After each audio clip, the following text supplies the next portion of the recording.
Nick Land e o pensamento aceleracionista numa perspectiva de governança e de geopolítica e tal. Então, eu queria tanto que a minha câmera funcionasse. Vou tentar de novo. Será que é minha internet? Pior que minha internet está boa ultimamente.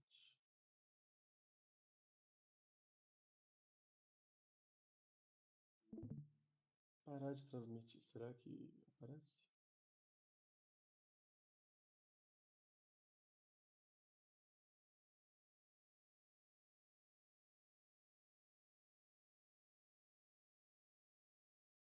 Também não. É alguma perseguição, assim, talvez. Tá tudo certo, minha internet tá boa, mas não sei. Mas tudo bem, acontece.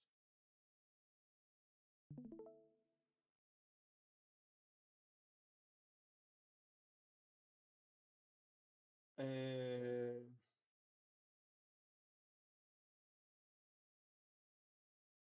Beleza. Então, como eu estava falando, a gente hoje vai conversar um pouco sobre essa questão, né, que estava prevista na segunda parte dessa reflexão sobre o Nick Land e o pensamento aceleracionista, o diagnóstico aceleracionista, numa perspectiva mais de governança, de, de estados e tal. A gente vai discutir assim bem brevemente sobre essa suposta guerra, né, sobre essa suposta cisão que existe no pensamento de certa direita, né, do pensamento de direita internacional, desses dois intelectuais, né, do Alexander Dugin e do Nick Land, que de alguma forma tem algumas coisas em comum. Tem alguém com o microfone ligado, eu acho. Não sei. Que tem alguma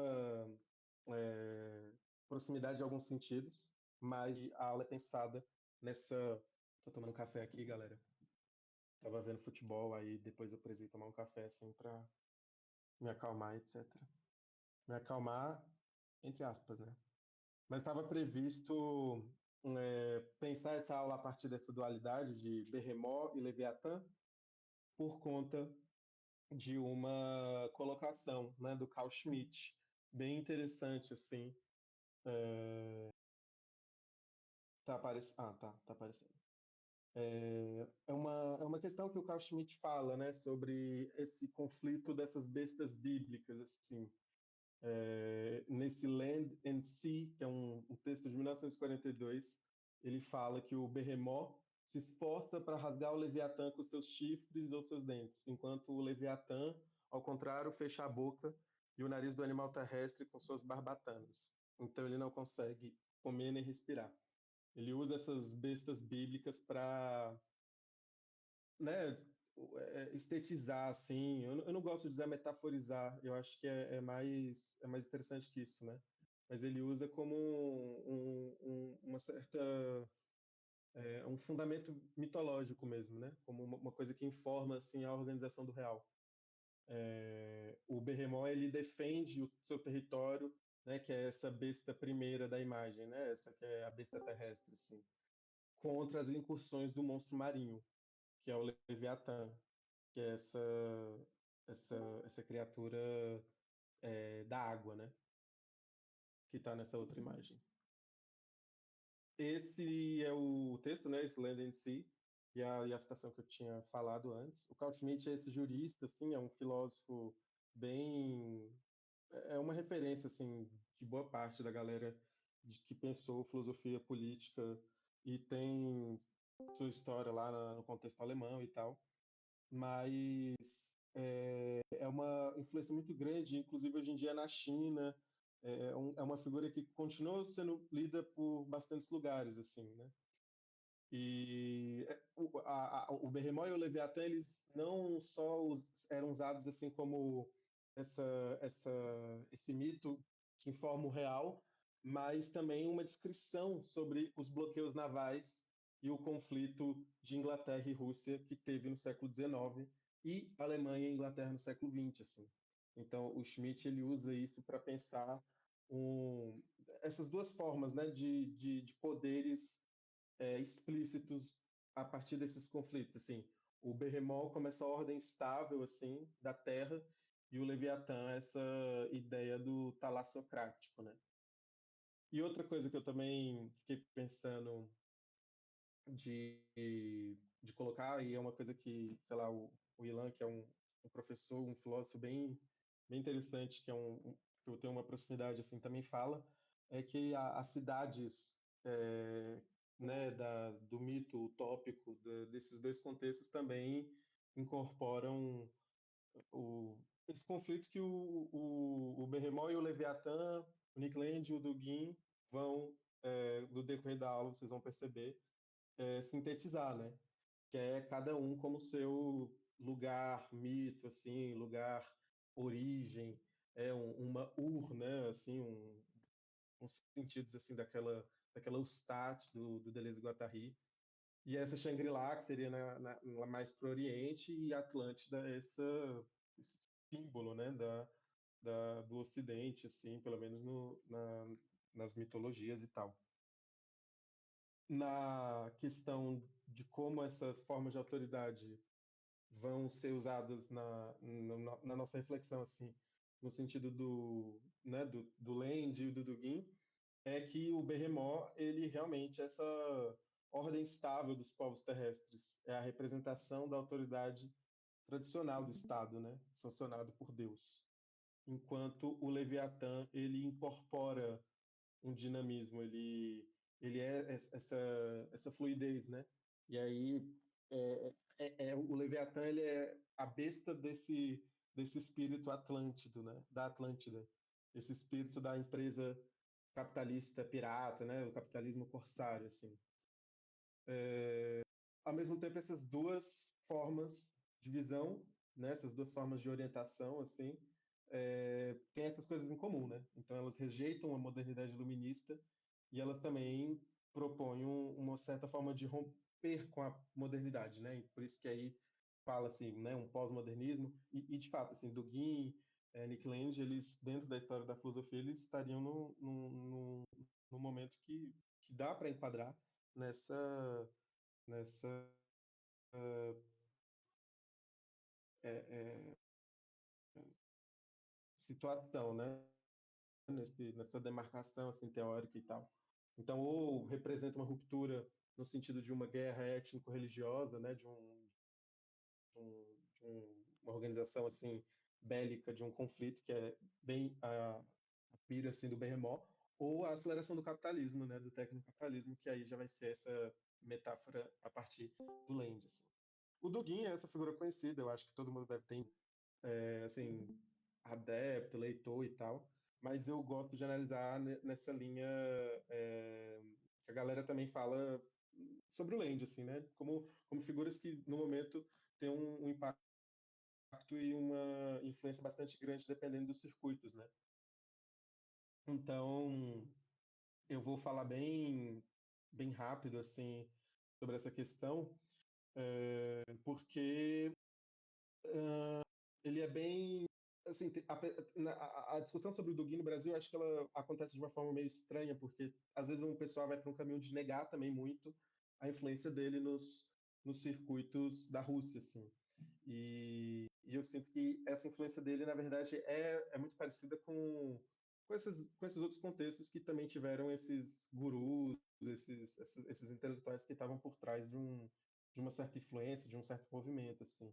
Então, muita gente fala que ele teve uma certa influência na questão da anexação da Crimeia, né, pelo Putin, em 14, e também ele era uma das principais pessoas que falava de uma possível, né, pegada militar na Ucrânia, e falava em salvar muito a autoridade russa a partir disso, assim. Ele tem uma história de crescimento acadêmico, né? Ele faz, sim, seu mestrado, seu doutorado, pelo que eu vi, assim.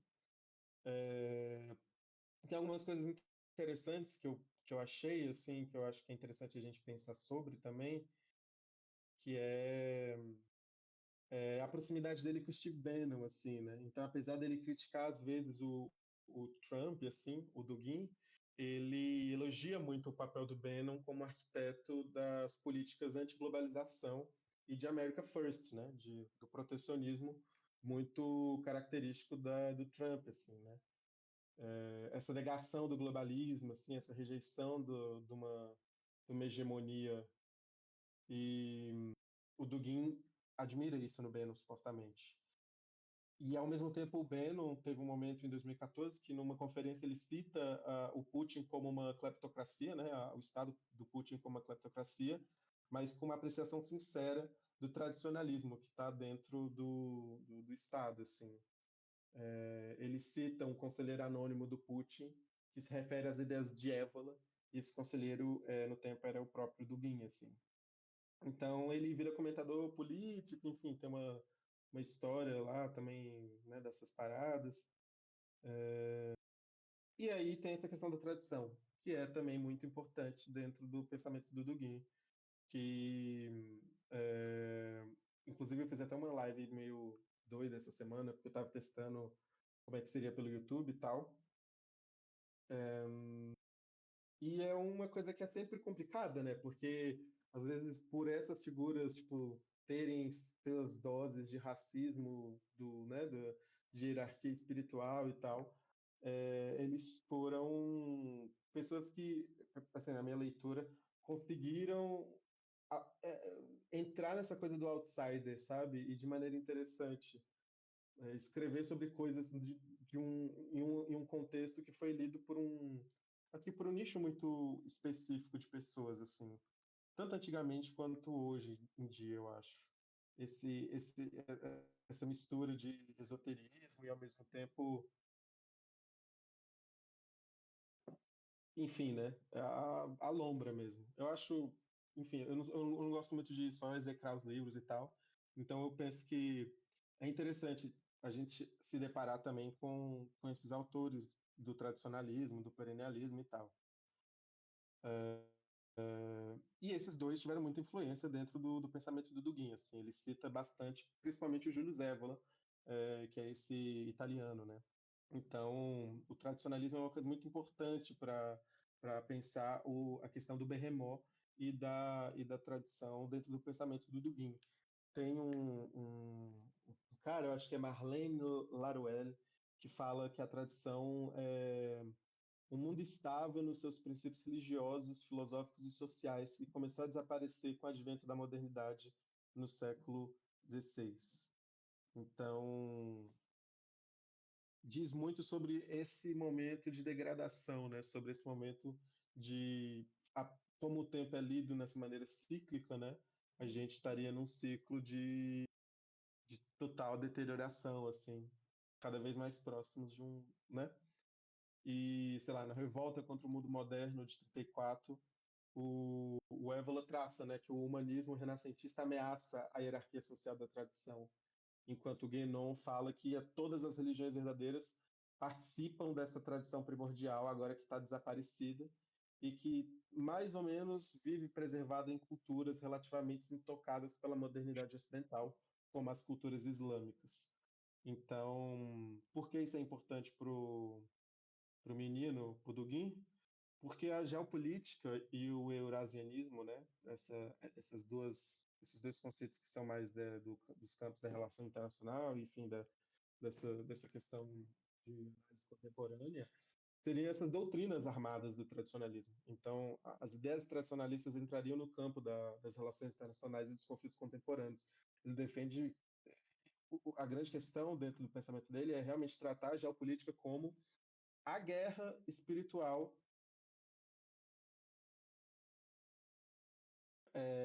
que o pensamento influenciado dele pela tradição tem. E eu acho que é muito diferente de uma escatom protestante nacional, por exemplo, sabe? Não é, não é tipo ele só é, num LARP, sabe? Não é só ele pirando assim, tipo, nossa, guerra espiritual, né? Não. Tem um pouco disso, é claro que tem, mas eu sinto que tem uma intencionalidade pelo próprio lugar mesmo, né? De ter lá, de lá e tal. Eu acho que tem não sei, assim, posso estar usando muito perspectivismo para olhar para o Dugin, mas não sei. Eu acho que faz sentido ele pensar dessa forma, né, de, de arte mesmo, né? Ele pisa fundo nessa coisa da geopolítica e do conflito Rússia com geral ser uma parada que incorpora essa história da antiguidade, né? Essa tradição primordial, ela tem essa questão da hiperbórea, né? Ela é muito importante para o Dugin, assim. Essa tradição, assim, que seria desses tempos primevos, ela seria uma sabedoria dos hiperbóreos. Seriam esses supostos habitantes de um continente polar que agora estaria submerso e que às vezes também era chamado de Arctogaia. Isso é muito influenciado lá pelas doutrinas ariosofistas, né? Aquelas piras. Eita, não está projetando?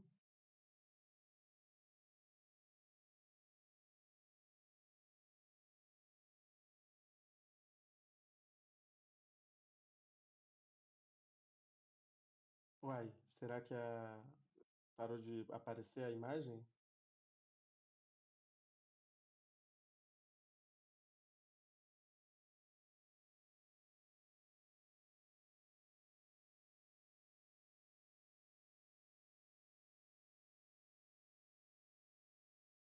Tava travado a imagem?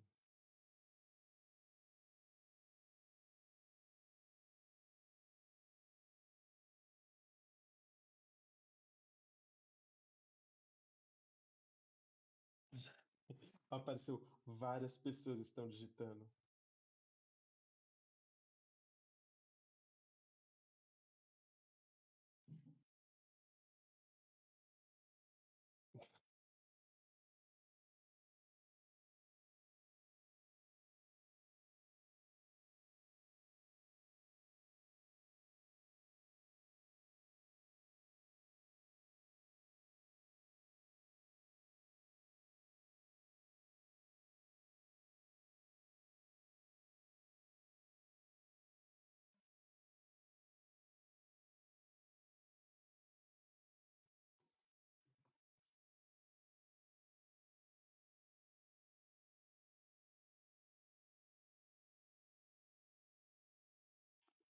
Será que tava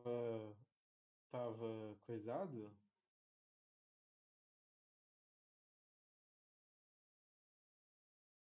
Ah, quando eu saio da janela, né? Quando eu saio... Ah, boto fé. Entendi. Boto fé. Ah, eu achei que tava travado. Mas tava dando pra me ouvir, né? Porque eu tô com esse receio, assim. Ah, tá. Então tá bom. É isso, né? A gente vai aprendendo com as coisas. Tinha muita ariosofia, né? Tinha muita supremacia hierárquica, racial, assim, dentro dessa pira, assim. Aquele Guido von List, aquele Lanz von Liebenfels, assim. Então, essa diáspora hiperbórea para essa galera que tem a ariosofia como, como natureza, assim, vem essas reminiscências hiperbóreas como os mestres brancos da civilização humana. E não brancos no sentido de pigmento, né? Mas, tipo, dentro dessa coisa. Eu vejo meio quase Tolkien, né? Aquela coisa meio Gondolin, né? O pessoal lá que tem a herança, aquele rolê e tal. Eu acho que é meio. É bem essa pira, assim. O cruzamento com, entre aspas, né, povos mais primitivos, terrenos e de pele escura do sul tropical, resultou numa diluição da sua linhagem racial superior e eventualmente levou ao surgimento de uma sociedade não tradicional no Ocidente, os atlanticistas. Então, eles tinham isso bastante explícito, né? E era o atlanticismo no geral, né? A geopolítica entre Rússia e Estados Unidos na cosmologia do Dugin, ela tem essa narrativa meta-histórica de uma geografia sagrada, né? o mundo atual, a observação dele, ela está guiada por uma é, por uma guerra espiritual, né? Primordial, assim, entre esses arctogaianos do norte, esses remanescentes da diáspora hiperbórea, e os demoníacos terráqueos do sul e do ocidente, assim. Inclusive, para quem gostar de mais lombra, assim, essa questão dos arctogaianos também tá no espiritismo brasileiro, velho. É uma doideira, assim. Não sei como chegou, mas o espiritismo brasileiro tem uma. Os arcturianos são os alienígenas que ajudam na cura e estão, tipo, ajudando na evolução. São os alienígenas azuis. Mas eles não são, tipo, Astacheran e outros.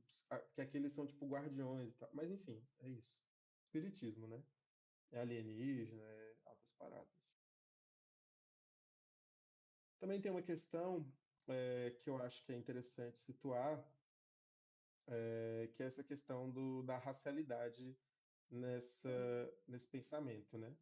Porque esses homens de Arctogai, eles querendo ou não, eles influenciaram boa parte das civilizações, assim, né? Eles estiveram nas civilizações num geral, assim, então não se referia só a uma forma de pigmentação de pele. É, o Dugin ele tem uma valorização do norte polar, né, e as regiões da Federação Russa, principalmente próximas à Sibéria e tal, mas essa questão de um etnopluralismo, né, ela aparece porque ele fala de professar, ele professa, né, ele trata assim de professar um pluralismo e uma igualdade entre os povos. Então, ele tenta substituir o que seria um universalismo é, é, a um etnopluralismo, né? Então ele tem uma afirmação de que cada cultura deveria ter a sua autenticidade, né, e o seu direito de persistir. Ele tem isso como um horizonte, assim.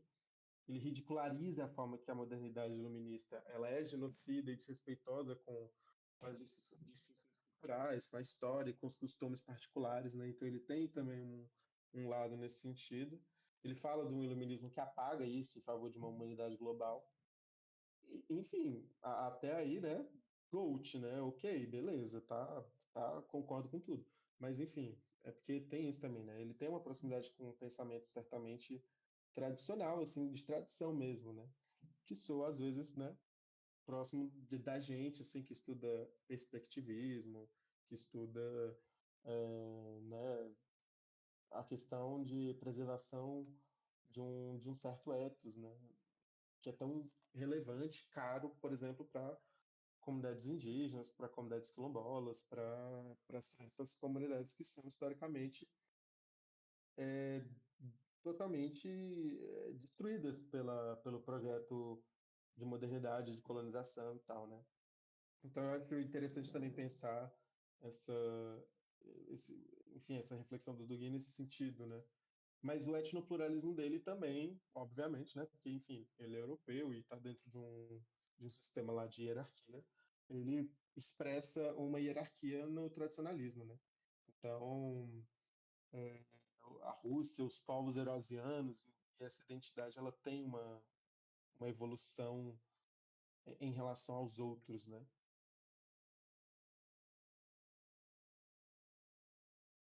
Isso aparece muito, por exemplo, com essa questão dele sobre os judeus. Travou o quê? A voz ou o vídeo?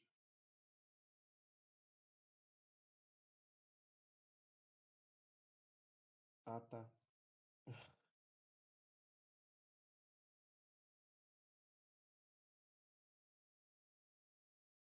Pois é, tá.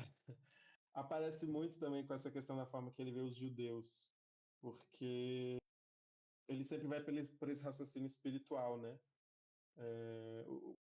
Pro Dugin, os judeus eles são metafisicamente indigestos, assim, né? Devido a essa visão deles de mundo étnico-religiosa. Então ele usa o termo evoliano, né? Para falar que a religião judaica é uma contra-tradição porque ela tem uma concepção linear de tempo e não cíclica. Então, enquanto as tradições do mito da real tradição afirmam uma repetição da luta histórica que é interminável, enfim, né, a gente vai pensar no hinduísmo, vai pensar nas várias piras é, é, tipo heróicas assim, né, de ciclos e tal. É a luta histórica interminável, né? É a repetição. E os judeus pro Dugin e Évola, né, por ser uma contra-tradição, o judaísmo, o pensamento judaico-cristão, assim, ele afirma o progresso linear, o avanço material e a acumulação. E a rejeição de Cristo pelos judeus significa a rejeição da salvação pela terra. Ele coloca o cristianismo na tradição pagã da terra, né, enfatizando a corporalidade de Jesus encarnado, assim. Então, eu acho interessante toda essa pira que ele mistura, né? Espiritualidade é bem é bem representativo dessa ideia da Terra, né? Eu acho assim que a gente está pensando ainda nesse sentido, né? Do Behemoth. Então, como coração do pensamento do Dugin e dessa de chegar nesses lugares, né? Ou de pensar muito raça e de pensar muito o etno, né? Do ethos, pensar muito enfim, toda essa rede, né? É, é bem o centro dessa nossa reflexão, né? É o coração dessa questão de um desejo ligado à territorialidade, né? A uma inscrição de terra. Enquanto isso, o neoconservador, né? Ele é a vanguarda política do atlantismo, assim, né? Do sistema de hegemonia e consumismo ocidental que domina o mundo através dos mercados e da tecnologia, apoiado pela força, principalmente. A internet tornou-se a ferramenta talassocrática por excelência, né? Porque ela não tem fronteiras, ela substitui a realidade pelo próprio simulacro. Então, o Dugin ele chegou até a dizer que a internet deveria ser banida num discurso de 2012 chamado Deus é contra a internet. E ele explicou: acho que a internet como tal, como fenômeno, merece ser banida, porque não traz nada de bom a ninguém. Meu amigo. Ele passou, tipo, um dia vendo vídeos do Thiagson no timeline do Twitter. E aí ele ficou assim, é isso. Eu fiquei um pouco assim também ultimamente. Eu não sei porque as pessoas estão compartilhando tanto, velho. E essa vanguarda do neoconservadorismo como política atlantista é a nossa grande chegada, né? A segunda, a segunda força dessa guerra, né? Além do, do Behemoth, né? Da terra, da inscrição, da territorialidade, tem o Leviatã e o Land representando esse poder marítimo, né? Em alguns textos, o Land aceita essa alcunha do Dugin de ser um atlanticista, né? Ele até fala que ele abraça o Dugin como um inimigo, e ele comenta que concordamos exatamente sobre a natureza da guerra. Estamos simplesmente em lados opostos.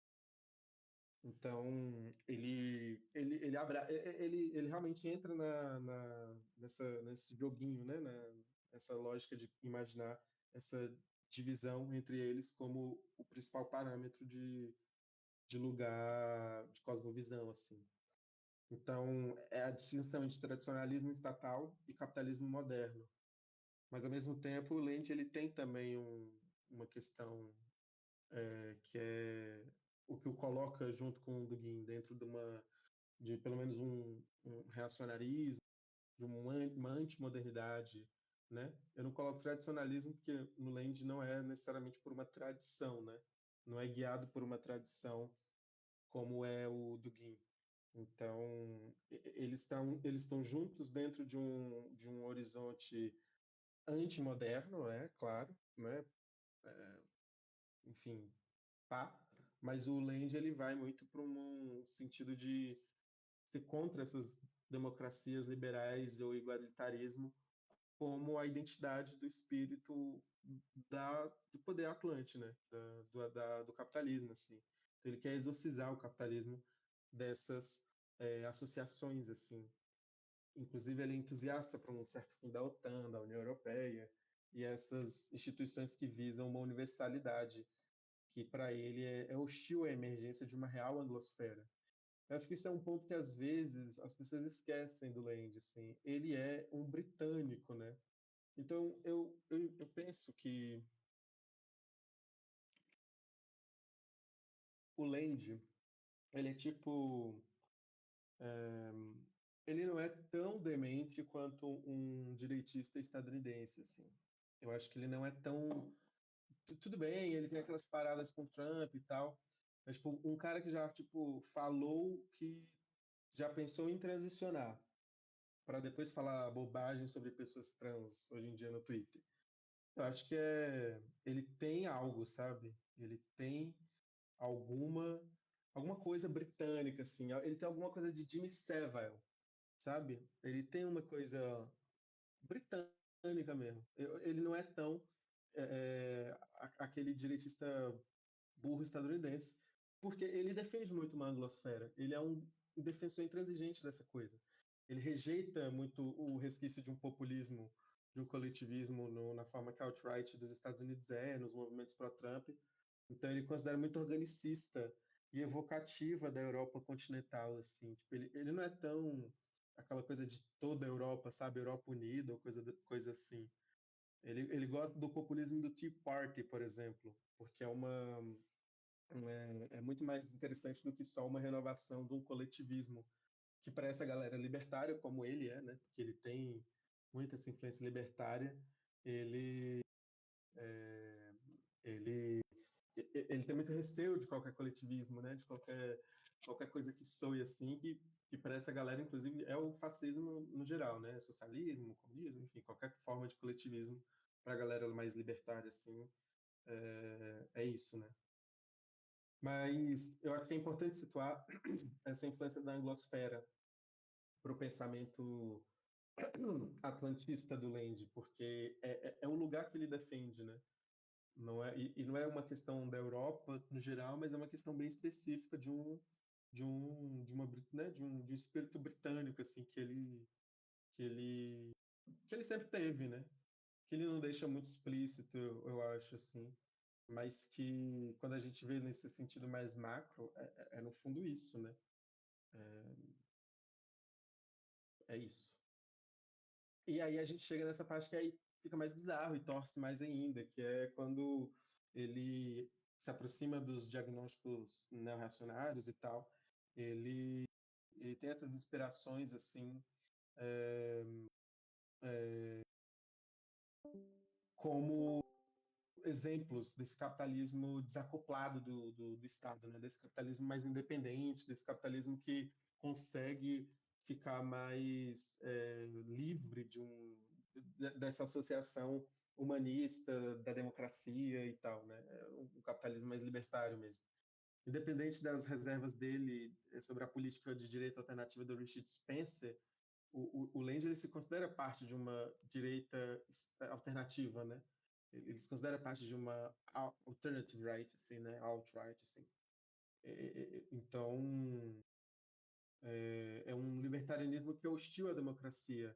É um liberalismo clássico, mas que é reformulado, né? Que aceita o governo autoritário se ele vai garantir o lucro, assim, né? Então, o Land ele tem uma inspiração muito grande depois nessa fase dele próxima ao neo-reacionário, que é ao Peter Thiel, que é um bilionário, se não me engano, da PicPay, né? Não, PicPay não, é uma coisa de transição, né? Uma coisa de pagamento das antigas, assim. Como é que é o nome? PayPal, exatamente.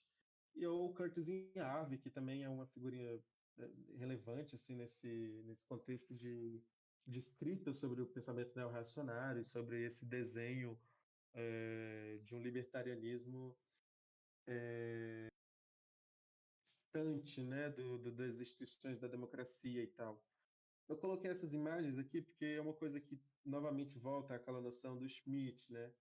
Porque o, os heróis do Land agora eles são esses capitalistas da Bay Area, né? Dessa parte aí de São Francisco, né? Do Silicon Valley, que são esses magnatas da tecnologia e que saem da pirataria da era de Elizabeth e que viram piratas do cyberespaço, né? Desse Vale do Silício mesmo. O alto mar ele deu lugar, ele sumiu, o cyberespaço é esse lugar dinâmico de acumulação hoje, né? Então, a galera que faz essa leitura, né, do espírito atlantista, assim, vê como o cyberespaço ele consegue incorporar essas características do espírito de navegação, né, do mar, assim, e é uma coisa que dentro do Land, dentro do Neuromancer também está muito presente, né? Inclusive o deck, né, falar de cowboy do cyberespaço, assim, é bem, realmente eles tratam muito assim, né? Tem um texto, inclusive, Land, The Weird Libertarian, e aí eu até pensei isso para esse slide, que é basicamente isso, assim, o Land ele consegue tecer um libertarianismo muito esquisito, assim, é uma coisa que consegue ter facetas em um pensamento, né, a extrema-direita, sim, mas ao mesmo tempo é uma reconstituição de uma questão do antiético bem interessante, né? Então, esse libertarianismo dele, o desejo ele não se baseia na ausência de qualquer objeto, mas é essa força positiva, produtiva, inata à própria existência, né? E uma vez que esse desejo é inerentemente multifacetado, ele não pode ser limitado pela natureza estável de um sujeito humano. Isso é sobre essa leitura que ele faz do Deleuze-Guattari, do antiédipo. Então, o capitalismo ele não pode ser criticado de acordo com os padrões humanos transitórios.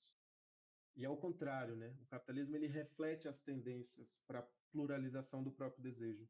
Ele abole as convenções sociais tradicionais através desse fluxo anárquico de mercadorias num mercado cada vez mais global. Então, o Deleuze e Guattari eles falam, né, que o capitalismo ele só pode ser superado por uma aceleração dos seus próprios processos, né, como a gente já tinha falado isso na aula anterior e tal, naqueles textos do antiético. E por outro lado, o Land, e aí é onde eu situo, né, que o Land faz uma leitura diferente do Deleuze-Guattari, o capitalismo é o fim do jogo. Então, o capitalismo acelerado não se transcende, né? Ele mesmo que abolisse os fatores históricos, o Estado liberal, a família burguesa, etc., é, o Land ele consegue colocar que é fazer do próprio desejo e não do ser humano o locus do significado e da ação, assim. Ele desacopla o desejo de uma agência histórica humana, porque ele coloca o desejo maquínico, né? Ele condiciona o desejo maquínico.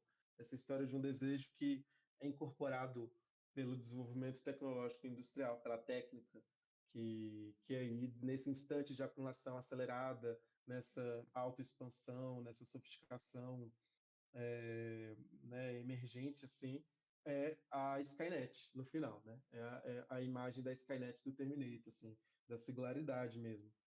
O desejo ele é um elemento muito constituinte nessa construção do Land, da aceleração, né, de como esse instante de hoje de um sistema de segurança humano freando, controlando o capitalismo, segurando o capitalismo, né? Não deixando que o capitalismo ele se desacople e floresça assim, né? Queime mesmo, derreta, enquanto o capitalismo ele continua tentando, impulsionando, e aí é uma coisa que se sofistica, né? Então é um libertarianismo que se restringe a uma visão anti-igualdade e anti-liberdade muito curiosa, né? Acho que é importante situar que tanto o Land quanto o Dugin eles têm o autoritarismo, né? Um controle bastante intenso, assim, como horizontes. Então, ambos compartilham esse espírito assim é, da autoridade, né?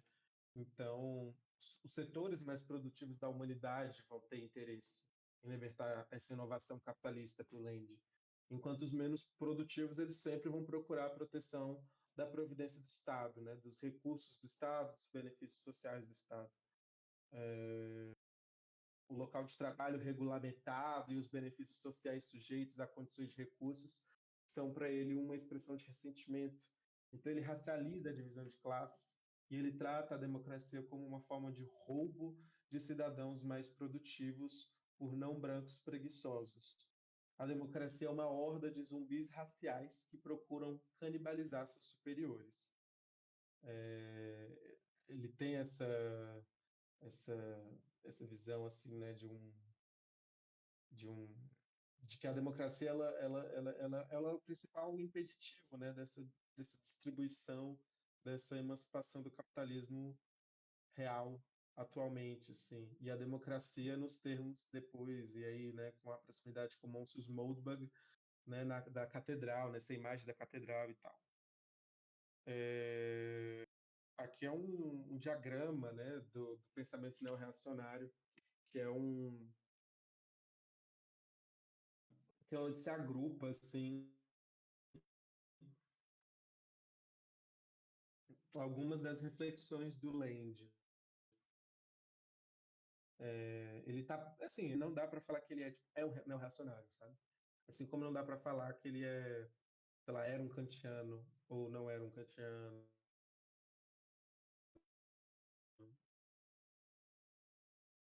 Ele tem diluída, muito fluida, assim.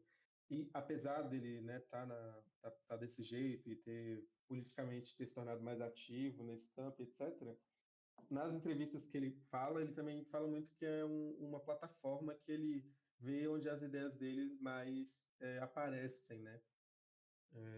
Ele fala muito isso. Tem uma entrevista dele, ó, que eu vou até mandar lá no grupo. The only thing I would impose is fragmentation, né? Tipo, como é que é? A única coisa que eu imporia é a fragmentação. E é uma entrevista muito interessante que ele fala sobre o neo-reacionário e tal. É,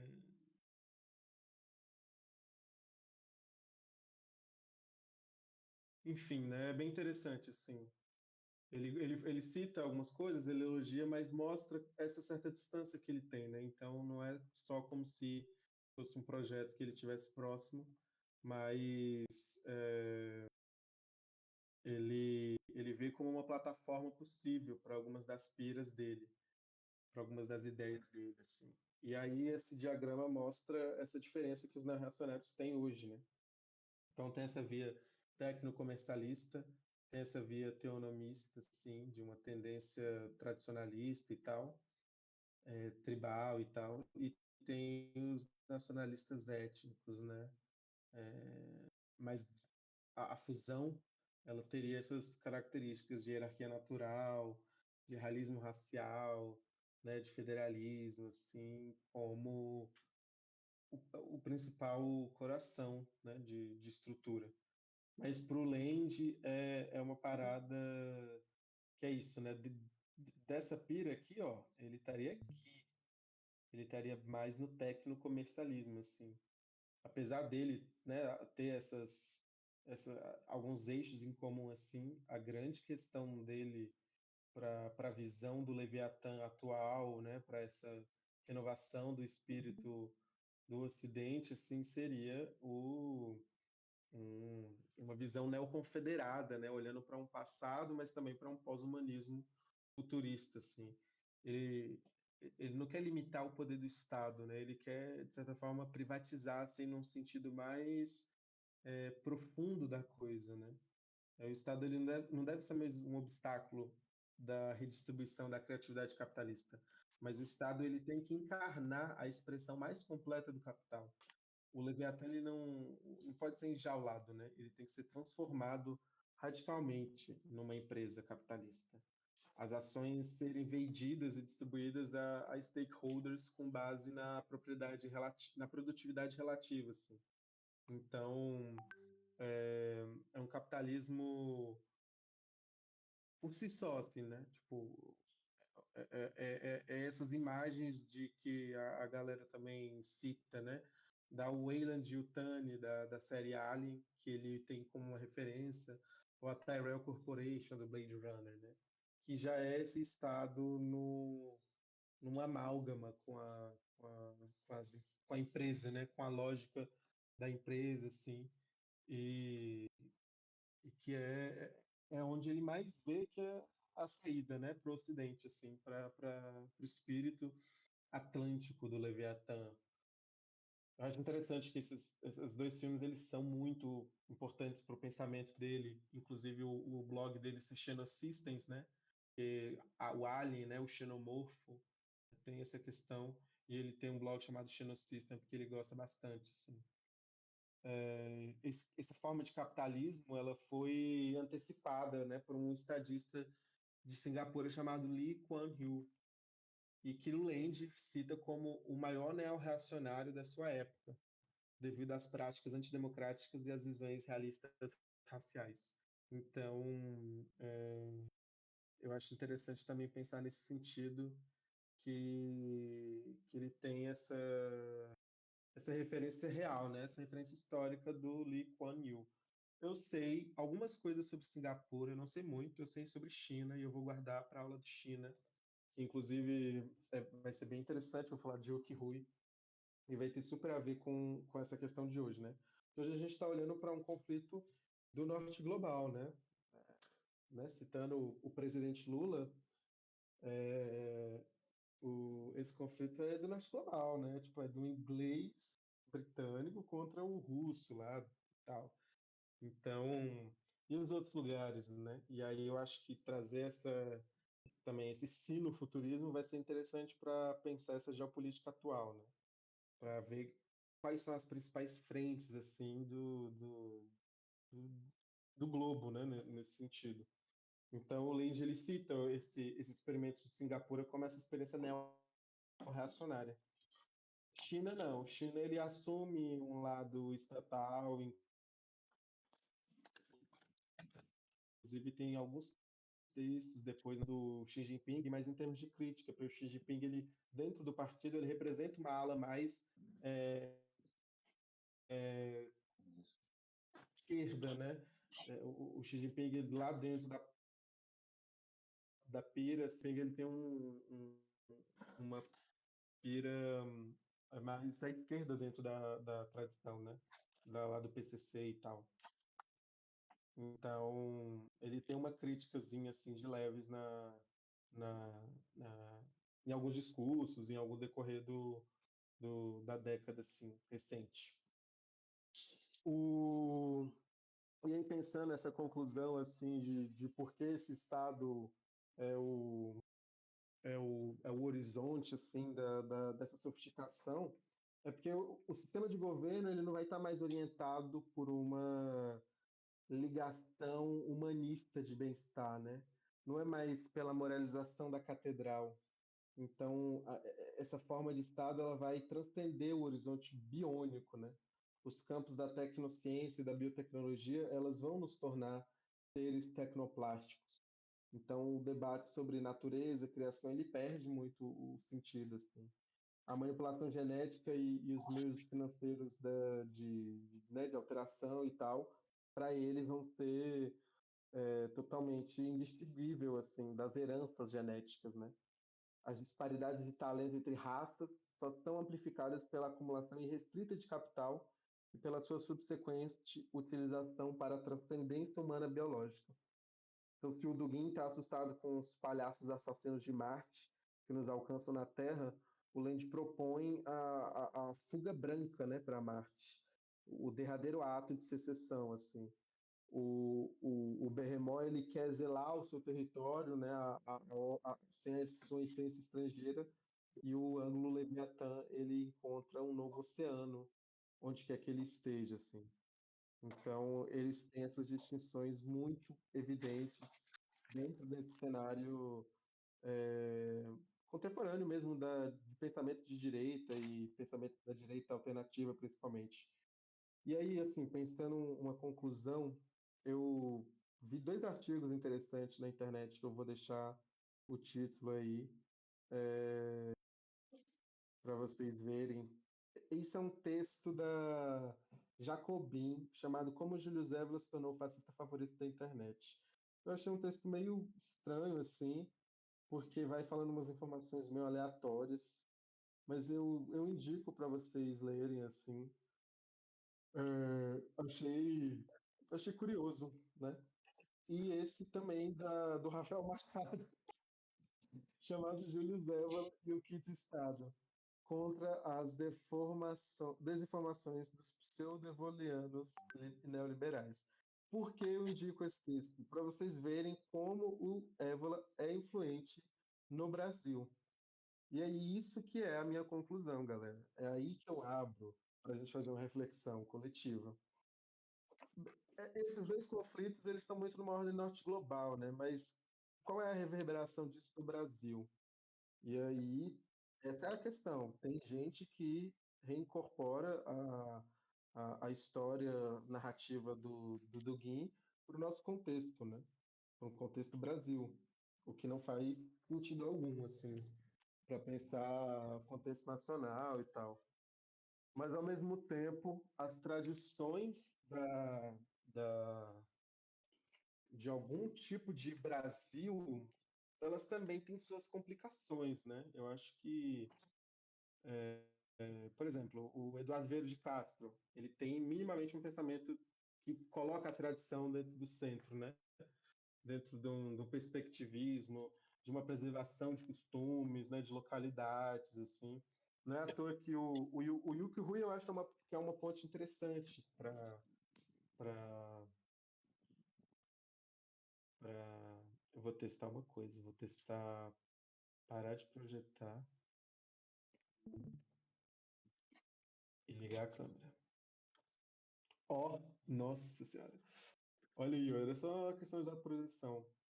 Eu acho que o Wiki é uma ponte interessante para pensar como essa tradição ela tem umas questões bastante cheias de nuance, né?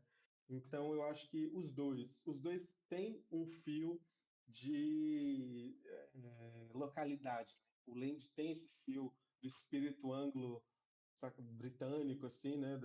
Desse espírito ali da região. O Dugin, principalmente, assim, com etnopluralismo e tal. Então, os dois eles têm uma recuperação disso, né? Então, eu acho que a reflexão que eu estava pensando era nesse sentido. Como pensar isso na questão do Brasil? Porque é uma nação ferida desde a gênese, né? Eu acho que tem um texto que eu também vou jogar lá no grupo, que é um texto chamado A Brasileira. Uai, eu sumi Ah, não, tá aqui. É um texto A Brasileira, da Denise Ferreira da Silva, né, que é uma filósofa brasileira muito interessante, né, contemporânea. E que é um texto que fala de Bataille e fala de um desejo de uma pulsão de morte que o Brasil tem nessa Constituição histórica, né, libidinal, porque ela pega Gilberto Freire, né, que tem toda a argumentação de um espírito de união das raças, né, de miscigenação, fruto dessa do que aconteceu na colônia e na relação senzala Casa Grande, e aí ela desconstrói com Hegel, Derrida, e é um artigo de 16 páginas, é curto, mas ela desconstrói aqui num sentido muito interessante. É, e eu penso muito nisso, assim, né, no sentido de que às vezes é um país que até os intelectuais que foram contratados para escrever, né, um texto que justificasse esse espírito nacional, que é o caso do Gilberto Freire, que é um antropólogo, um teórico assim, né, super importante para essa galera que pensa esse espírito brasileiro, esse conceito de nação e etc. Até uma figura como ele tem algum microfone aberto, eu acho, galera.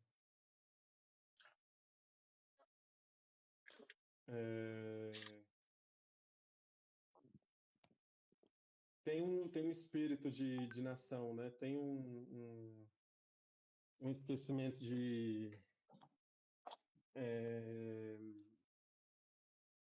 dessa violência, né? Dessa colonialidade, da violência da colonialidade. Então, eu vou jogar aqui o link.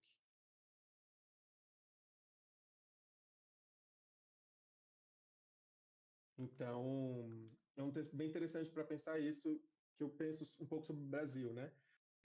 Para iniciar essa reflexão.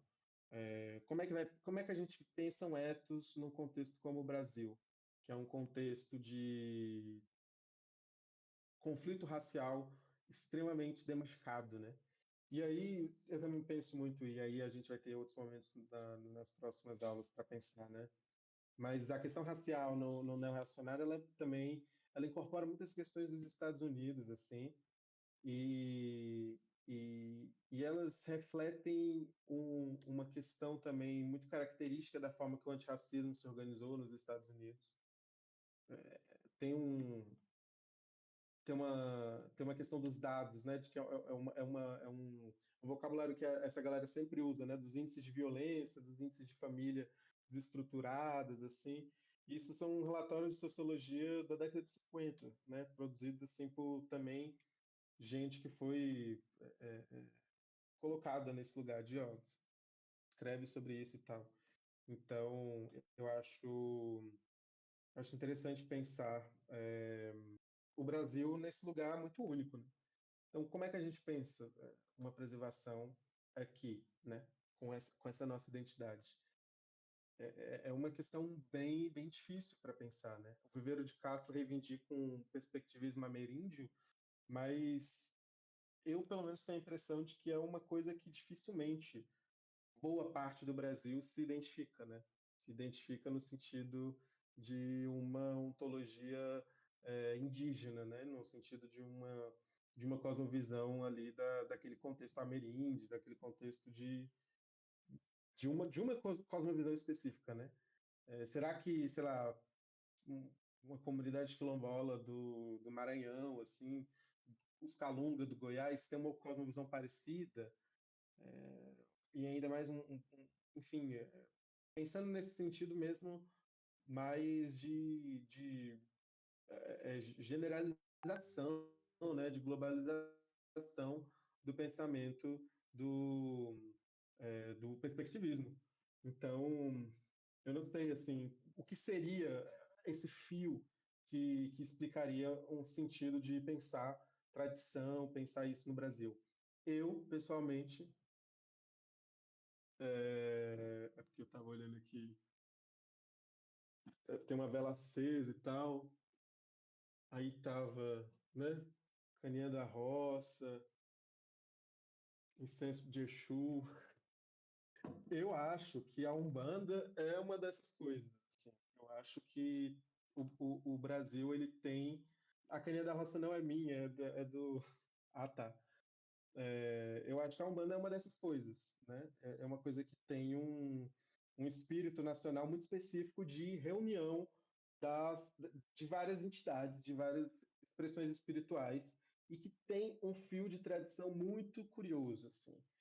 Eu estudo um pouco de algumas linhas esotéricas faz um tempo e tal, então tem algumas coisas que são muito caras para qualquer esoterismo, inclusive alta magia, que envolve invocação de demons, envolve hierarquias espirituais muito mais altas, envolve, enfim, tem gente que mexe enfim, adoração mesmo ao anjo e tal, e é uma coisa que é muito mais complexa, né? Tem amigos cabalistas que também manjam assim de coisa judaica, que também tem suas dificuldades, né? Eu, pelo menos, assim, desculpa, mas um mulato, como é que é? Um mulato smoking weed next to bananas, invocar uma entidade judaica, uma entidade deimônica, porra, Aí, meu amigo, é pedir para ir New Gaiman, para ir lá pro Sandman e o Lúcifer, lá no inferno, assim, porque não tem como, cara. Tenho que, né, ter a consciência que eu tenho minha ancestralidade, que eu sou pardo, que eu sou negro, que eu sou, né, família do Maranhão, tenho meu histórico, tenho minha tradição, e aí, né, é onde você se depara, assim, para também não soar meio LARP, né? Porque eu acho meio tenso, assim, eu acho que você tem que seguir você, né? Você tem que acompanhar a sua identidade, assim, a sua tradição, a sua ancestralidade. Se você for pensar nesse sentido. E eu gosto de pensar o perspectivismo, eu gosto de pensar essa tradição esotérica em alguns sentidos, assim. Então, a Umbanda é um desses exemplos, talvez, né? A Umbanda, ela consegue nacionalmente é, ser essa coisa estritamente nacional, né? E aí, enfim, tem os seus caminhos. Tem muita gente que pensa sobre essa religiosidade na, enfim, politicamente, né? Coletivamente e tal, do aquilombamento, enfim. Mas eu não sei também. É uma resposta muito ainda, eu sinto pouca, né? E eu tenho essa angústia de pensar uma questão estritamente pá. Tem muita gente que pensa cosmotécnica amazônica também. Então, algumas pessoas colocam que a influência dos povos indígenas, né, ali no começo. Vou até. Ó, despertar de tudo. Uma nova história da humanidade. David Graeber, David Wengrow. Esse livro aqui, ó. Esse livro aqui é isso. Ele muda o paradigma da revolução neolítica, assim, né? Tipo, ele muda muito das ideias que as pessoas têm sobre o tempo, assim, bem mais antigo do que a gente acompanha quando a gente estuda historiografia atual, assim, contemporânea, né? Tipo, começa ali assírios, fenícios, hebreus, aí Babilônia, pá. É muito sociedades e organizações sociais, assim, antigas, porque é um livro que reúne uns 20 anos de inovações na arqueologia.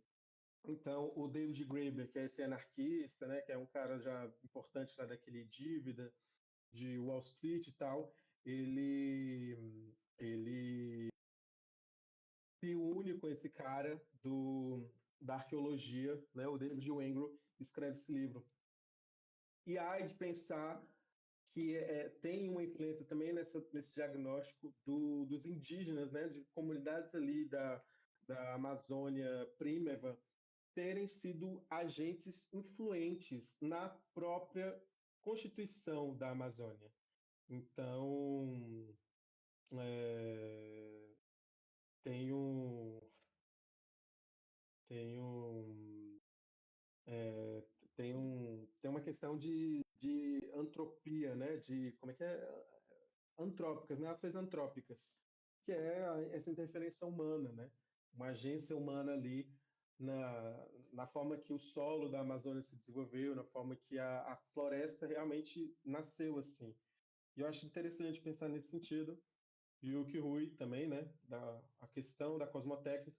Tem algumas pessoas que reivindicam de que o Brasil ele teria uma cosmotécnica emergente ali naqueles contextos amazônicos, assim. Eu não sei, já li um pouco sobre essas coisas, mas eu não sei, não sei assim. É porque eu tenho um pouco de problema com ideia de nação, de Brasil, etc.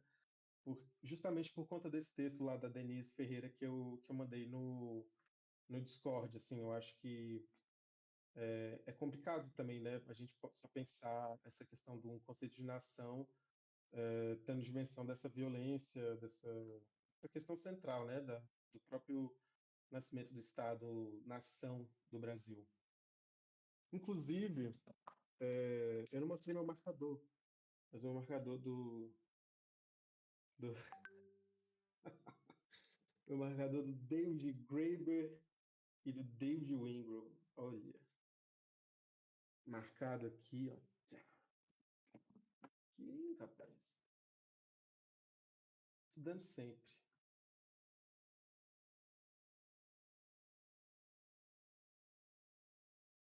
Ai, meu Deus, tem um Thiagson no chat, meu Deus. Mas é isso, então. Eu já estou falando desde 6 horas e é uma conclusão em aberto mesmo, assim, né? A contradição. Mas eu acho que, como foi uma aula pensada, né, sobre tradição, sobre essa influência de pensar ethos, espírito e cosmovisão, né, tradição, reverbera no Estado, né, reverbera na coisa, assim. O Foucault, na arqueologia do saber, dos conhecimentos, ele tinha ele tinha uma questão de falar de uma guerra entre as raças que antes tinha, né, que antes existia, e que o Estado-nação nascia justamente no momento que uma raça única era constituída, né, por um, por um Estado-nação.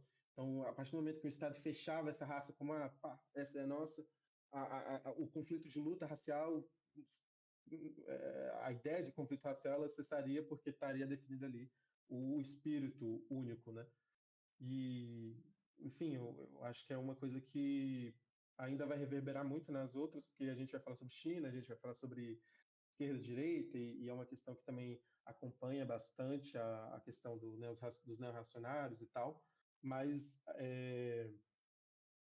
eu acho que esse conflito ele está muito visível também hoje, nas formas que é difícil a gente situar onde, por exemplo, esquerda e direita, né? No Brasil, assim, esses dois eles representam eixos que, em termos de geopolítica, ou em termos de tipo inspiração que os grupos políticos têm, tem o Dugin e tem o Lende como horizonte, né? Pelo menos em ideias, né? E não em figuras em si. Mas a parada da Rússia, né? A, Dugin é super amigo do Pepe Escobar, né? Que é um dos correspondentes do Brasil 247, que é uma das maiores mídias do PT e tal, enfim, da esquerda, etc. E o Pepe Escobar, ele tem muito desse espírito eurasiano, assim, tipo, ele pira, assim, né? Ele é um grande defensor dessa coisa. E tem vários grupos de esquerda que estão alinhados a esse sentido, assim como tem grupos de direita também. Verdade que eles dois, por serem também autores pós-modernos, eles têm essa contradição intrínseca a eles, no âmago, né? Eles estão numa rede de influências que ela é muito tênue, né? Ela é muito curiosa. E eu acho que o Brasil também mostra muito isso. Mostra como a esquerda política, a direita política, assim, a complicação é bem grande, assim. E as próprias relações dos estados também, né? É isso, não é um cenário difícil o Trump ganhar, por exemplo, e o Lula manter as relações diplomáticas, assim, né? Também não é problema pensar como foi o Bolsonaro naquele tempo lá com a Rússia, né? Onde ele só, né? E tem uma parte da direita que é bem raivosa com a Rússia, né? Então, o Brasil ele tem as suas especificidades, assim. Então, se a gente fosse pensar uma coisa que talvez oriente o minicurso no geral, é a gente sempre situar isso e o Brasil, né? Que foi um pouco essa tentativa de pensar esse conflito geopolítico, essas duas cosmovisões de mundo e, ah, por fim, né, o Brasil nesse jogo todo, né? Será que a nossa cidade utópica, em vez da Atlântida e da Shangri-La, é tipo Pindorama, é tipo Cidade Z, Cidade Perdida de Z, Ratanabá, será que é tipo uma coisa dessas? Não sei. Mas eu acho que é interessante a gente pensar um pouco sobre tradição e sobre um mito fundante, assim, né, de um ethos brasileiro, sei lá. Eu já tô ficando sem voz, gente. Vou desligar meu microfone aqui. Não sei, eu acho que se alguém tiver alguma dúvida, quiser comentar alguma coisa, ou falar alguma coisa no chat para eu ler, pode ser também, alguma dúvida. Pode escrever a dúvida, né? Tranquilo.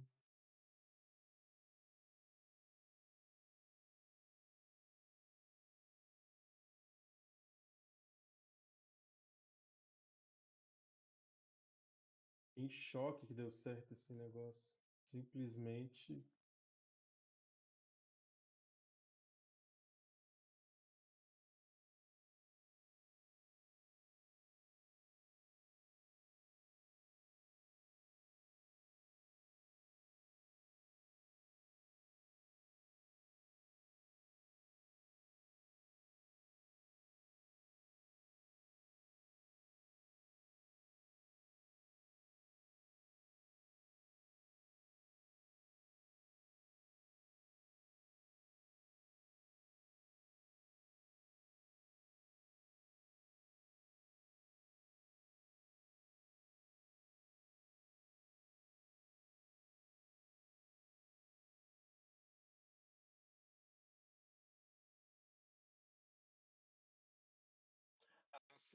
Então, eu acho que ele tem um pouco também da coisa do Brasil remanescente de Portugal, né?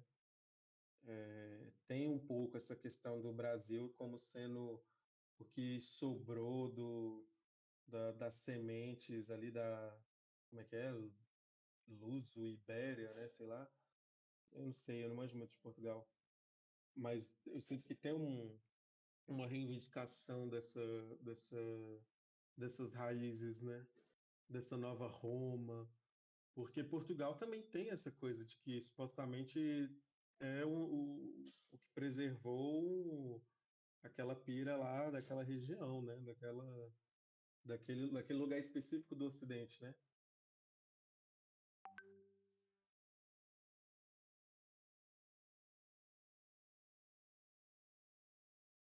Esse texto, inclusive, quando ele fala de quinto estado, é bem isso, assim. Ele fala que tem muitos pseudo-evolianos no contexto nacional, né?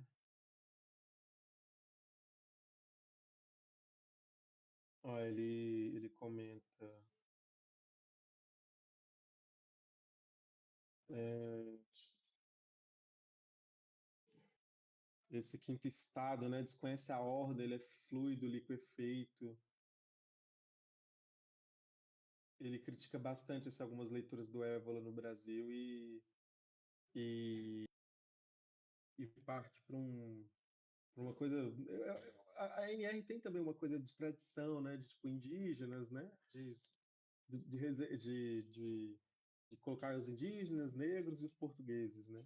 Mas ao mesmo tempo é uma herança Portugal total, né? Celebração de Braga, pois é.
Eu acho que é estrutural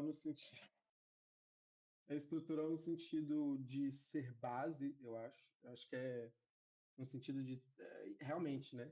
As rupturas, as marcas da violência total, as colonizações em diversos povos, assim, o afastamento de certos estratos. Pensar que, sei lá, até a década de 50, uma parte do Brasil vivia no completo isolamento, né? E aí não só pensando em indígenas, mas pensando em comunidades do Nordeste, pensando em comunidades do Sul, em comunidades do Centro-Oeste, assim, não só também, né, comunidades tradicionais, mas cidades pequenas, cidades rurais, assim. Então, a década de 50, 60, 70 no Brasil, ela é um momento de aparição de uma nação no geral, né? É pensar que é uma coisa muito recente. Então, é uma história que é marcada por essa certa ruptura, afastamento, por essas violências, por levantes pequenos e assassinatos, né? Antônio Conselheiro, revolta dos marinheiros, assim. É uma história que é repleta dessas rupturas, né? Então, eu acho que é uma característica que está intrínseca mesmo, assim, dentro dessa base estrutural. Eu não sei se é um problema estrutural, porque eu acho que é uma coisa que pode ser transformada, né? É uma coisa que pode ser talvez usada como subversão. como a antropofagia, né? Que é essa coisa que é sempre interessante para pensar o capital, pensar esse fluxo capitalista, né? Essa violência do lucro e tal. É uma coisa que a gente vai ver, por exemplo, no caso da China, no caso do Japão, que tem uma história mais interessante, né? Uma história assim mais que não é só uma história de uma modernização, de um colonialismo de uma forma de técnica e de produção, mas é uma história que consegue gerar os seus sentidos próprios, né? O Japão é o principal caso nesse sentido, assim. Vidas ao Vento, se eu não me engano, né? Do Hayao Miyazaki, da história do engenheiro de aviação na Segunda Guerra Mundial, né? O engenheiro japonês que vai para a Alemanha, estuda e volta para o Japão para projetar os aviões, né? Fazendo os aviões incríveis e tal. É um pouco aquela discussão assim. E o Oswald Spengler, que é um desses tradicionalistas também, ele tem um, ele tem uma frase um,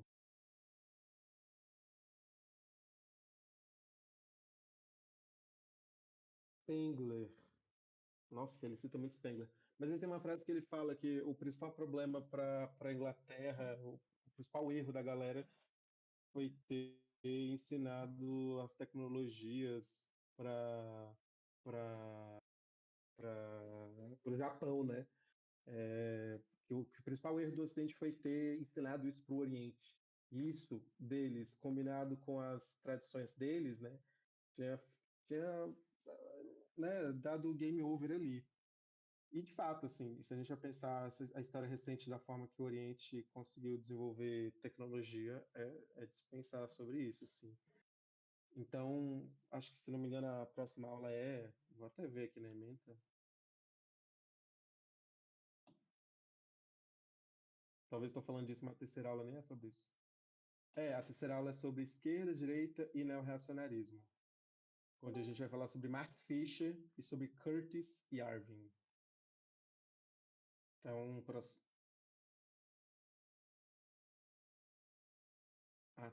Então, a próxima aula, vamos falar um pouco sobre esquerda, direita e essa questão do Mark Fisher e do Curtis Yarvin, né, de como esses diagnósticos, enfim, hoje a gente pensou isso no sentido mais geopolítico, mas agora a gente vai pensar no sentido mais minucioso ainda, que é como esses diagnósticos eles se tornam implacável, né, as leituras tradicionais, tanto à esquerda quanto à direita, dos modos de governança, da política, dos movimentos sociais, dos processos.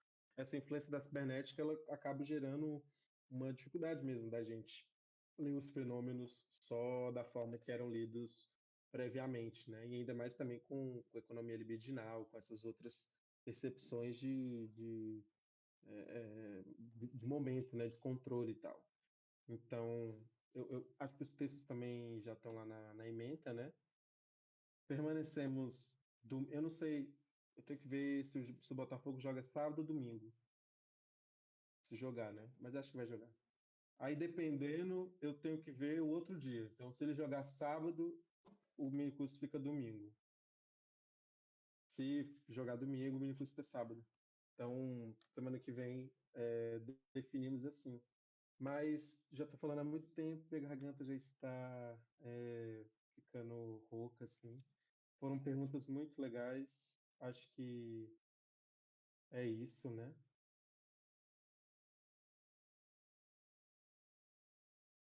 Pô, eu tenho uma simpatia pelo Vasco, assim. Roberto Carlos torce pro Vasco, eu acho. Sábado? Vixe.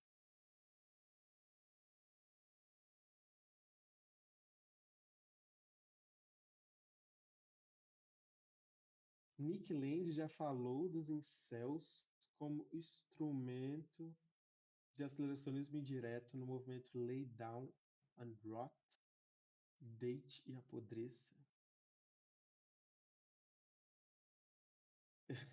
Eu não sei, de verdade. Acho que eu não. Pode ser que ele tenha falado no Twitter, assim, mas eu não me lembro dele ter falado. é, né? nos incel como, como esse instrumento aceleracionista. Tem uma parada sobre os incel aceleracionista que eu acho muito interessante, que é a Pink Pill. A Pink Pill é doideira. A Pink Pill é xenofeminismo. É um negócio assim. Essa é Nick Land, essa Pink Pill, essa Pink Pill é isso, assim. É Nick Land, é aceleracionismo de gênero literal, assim. Aí sim é praxis aceleracionista. Aí eu boto fé.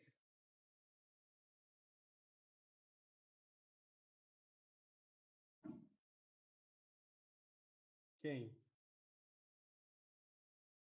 Nick Land? Ah, não, então, o Land é nesse sentido, ó. Cadê o meu Fanged Número? Ele é muito. A fase oitentista, noventista dele era bastante com referências assim a feminilidade, a transgeneridade, assim. Ele tinha tem uma personagem do Neuromancer, a Molly, que ela aparece muito como uma referência estética no Meltdown, assim. Ele tem algumas coisas que, inclusive depois a Luciana Parisi, que é uma das ex-membros do CCRU e tal, teve muita influência. A Sad Plant também, que era uma dessas é, pessoas próximas ao Land e tal, do feminismo cybercultural, do cyberfeminismo e tal. Então ele tinha uma, né, a filosofia dele estava dentro de um programa que abarcaria essa questão, né? Ele namorava, eles eram um casal, assim. Aí eles tiveram uma treta e separaram, provavelmente. Mas eles se elogiavam em textos, inclusive. Eles fizeram um evento lá do Cyber Positive juntos, né? Escreveram um texto, acho que é Circuitries, né? Se eu não me engano, ou é Cyber Positive. Mas é um de 92 que eles escrevem juntos e tal. Então eles tinham uma. Inclusive o Land cita Lucy Irigaray, né? O Land cita Dana Haraway. Sim, né? Você pega o Fengis Número, mas você vai lá, né? Pá, aí vê o nome dos autores. Ele cita Lucy Irigaray, ele cita Dana Haraway, ele cita, acho que Monique Wittig também, se eu não me engano. Monique Wittig. Quem deve ter influenciado o Land a ler teóricas feministas de gênero, né, da França, como elas, né? Acho que provavelmente foi a Plant, né? Foi a Sad Plant. Então eles tinham esse relacionamento, tiveram um rompimento, provavelmente, e aí depois ele vai para a China, casado com a Anna Grispan, que também fazia parte do CCRU. Então, talaricagem, não se sabe, né? Mas dá a entender que teve um negócio meio estranho, né? Que mesmo grupo, aí pá, rompe, e aí vai para a China com a Anna Grispan. Então, é meio estranho, assim, né? Meio curioso. Mas são boatos. Eu acredito às vezes, não sei. Ele fala muito da família nos guias dele, né? Os textos que ele escreve das viagens, né? Tem muitos textos e com fotos, então ele e a Anna Grispan viajam bastante. Então ele cita bastante a família, ele tem um negócio. Ó, tem até um. Eu acho que eu tenho Ray Ignition aqui. Esse Ray Ignition ó, eu acho que tem é, Nick Land Trips. Aí são as viagens dele. Tá aparecendo uma imagem aí? Ele é casado com essa mulher que era do CCRU, sim. É, aí ele tem as viagens do Guizhou. Tá aparecendo aí um negócio?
Acho que minha internet caiu.